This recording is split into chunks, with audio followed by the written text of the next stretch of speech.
حضرت سعید بن عامر رضی اللہ تعالیٰ عنہ ان ہزاروں میں ایک جوان رہنا تھے جو سرداران قریش کی دعوت پر مکہ معظمہ کی بالائی جانب مقام تنعیم کی طرف محض اس لیے چل کھڑے ہوئے تاکہ رسول اللہ صلی اللہ علیہ وآلہ وسلم کے ایک صحابی حضرت خبیب بن عدی رضی اللہ تعالیٰ عنہ کی شہادت کا منظر اپنی آنکھوں سے دیکھ سکیں، جنہیں قریش نے دھوکے سے پکڑ لیا تھا۔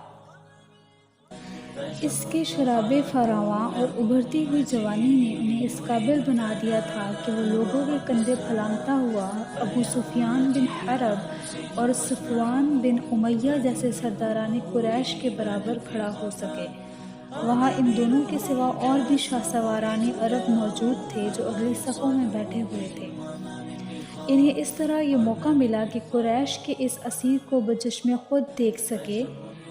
انہوں نے اس منظر کا مشاہدہ کیا کہ عورتیں، بچے اور جوان سب اسے موت کی وادی کی طرف بے دریغ دھکیل رہے تھے۔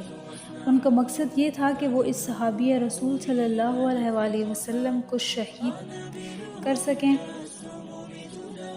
اور حضرت محمد صلی اللہ علیہ وآلہ وسلم سے انتقام لے سکیں اور یوں بدر کے مقتولین کی رسوائی کا بدلہ چکائیں۔ جب یہ ہجوم اپنے اس قیدی کو لے کر اس مقام پر پہنچا جو پہلے سے اس کی شہادت کے لیے متعین تھا، تو اس مرحلے پر طویل القامت نوجوان سعید بن عامر رضی اللہ تعالیٰ عنہ نے حضرت خبیب رضی اللہ تعالیٰ عنہ کی طرف نظر دوڑائی۔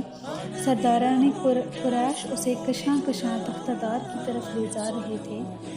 انہوں نے عورتوں اور بچوں کی چیخ و پکار اور شور میں ایک پروقار اور پرسکون آواز سنی۔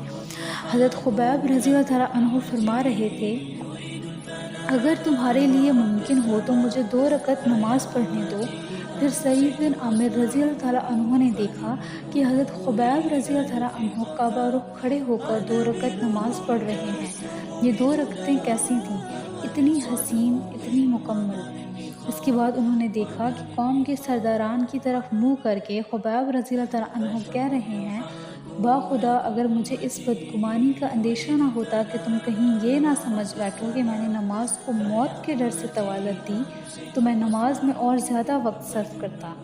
پھر اس نے صنادید قریش کو اپنی آنکھوں سے دیکھا کہ وہ حضرت خبیب کا زندہ حالت میں مسئلہ کر رہے ہیں، یعنی یہ لوگ ان کے جسم کا ایک ایک عضو یکے بعد دیگرے کاٹ رہے ہیں اور کہہ رہے ہیں، کیا تمہیں یہ پسند نہیں کہ تمہاری جگہ یہاں محمد صلی اللہ علیہ وآلہ وسلم ہوں اور تم اس تکلیف سے بچ جاؤ؟